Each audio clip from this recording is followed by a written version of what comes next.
Okay, so back where we were before, the market has shrunk, as shown by the circles. These are the companies that are competing for the marketplace, and these are the relative market shares that we have in those customers. But what's ended up happening is that we have a situation where, you know, a portion of the demand historically has been customers that haven't purchased, and these are actually customers that are engaged in each one of these competitors in terms of buying the product and using the product. As time goes on, the demand has shifted, and we basically see that that base has also shrunk in size commensurate with the smaller demand going forward.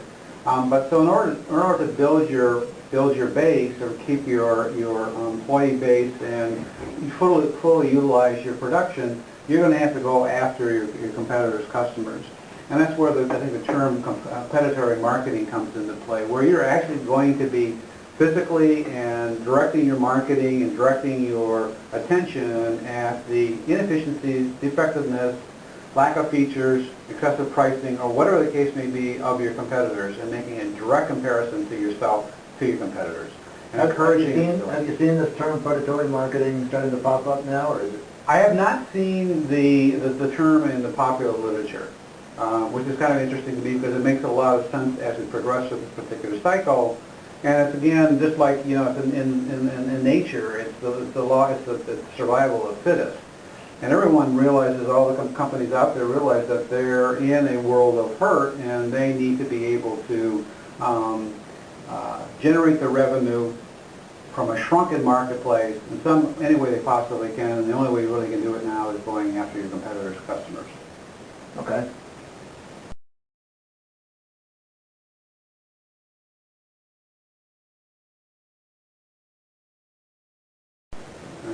So what does that mean in terms of your action toward the current situation? Basically, you're going to be either a company that you're losing customers, you're churning customers, or you're going to be someone who actually is able to generate additional revenue from acquiring other companies' customers. And so that's sort of the two dynamics that are going to be occurring. Obviously, we all want to be the survivor, and hence being able to generate more revenue from customers from other companies, but on the same token, that takes deliberate and conscious effort. Some companies, because of the dynamics of the marketplace, are sort of just hunkering down. They're shrinking their production, shrinking their employee base, shrinking the budgets related to marketing and sales efforts, with the idea that, well, we'll just hang low until everything returns to normal, and then we'll engage and start marketing again. The question is basically, are they going to be able to survive long enough, number one? Number two, will they actually have any customers left? And if their customers disappear because other companies are taking them away, then financially they're not going to be viable. Whether they actually survive to the end of the game or not, that's a really very viable question. So what kind of strategies are people taking, you know, now to do this? In other words, some people are just hunkering down. One of them is a strategy, hunker down, protect the customer base. Another one is go after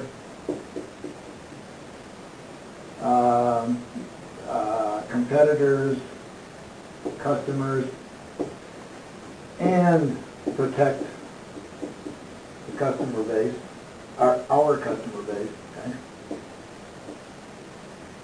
And I don't know, is there any other hunker down and don't do anything?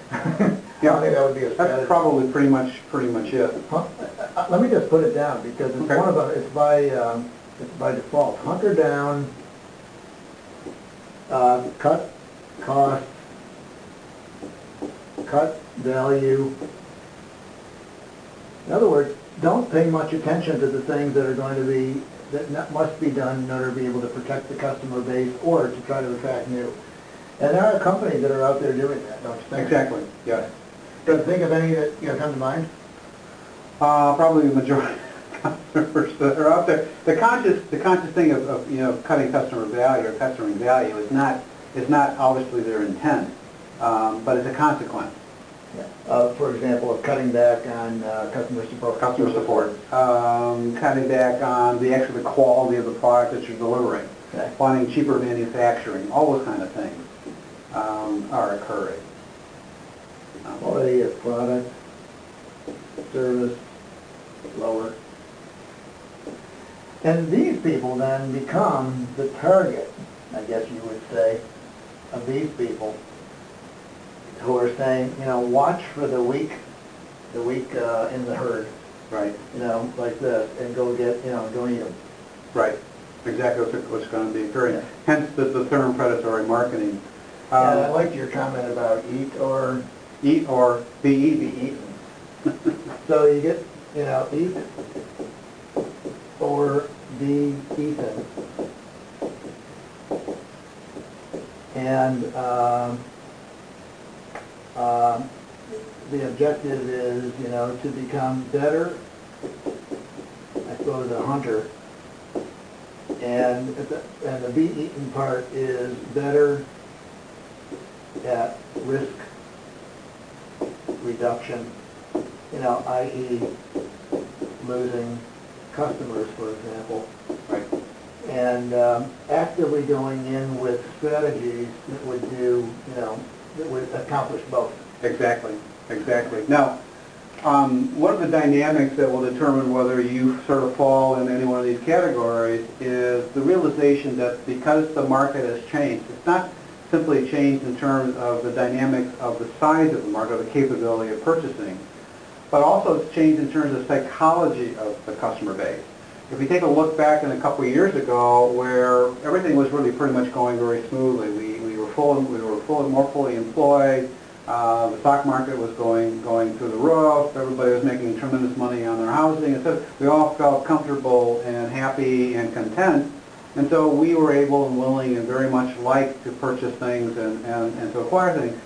Companies were taking advantage of that particular situation because it was relatively easy.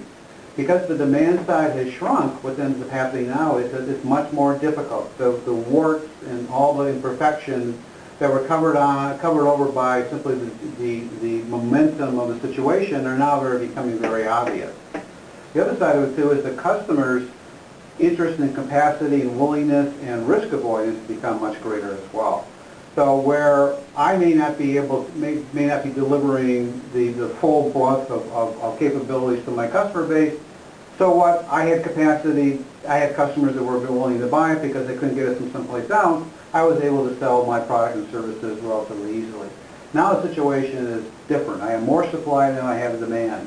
Customers are now more fearful of actually making a purchase, more fearful of acquiring something that may not be serviced going forward. They're fearful that the supplier of the product that I'm buying may not last. So what ends up happening is the psychology of the customer base is dramatically changing as well.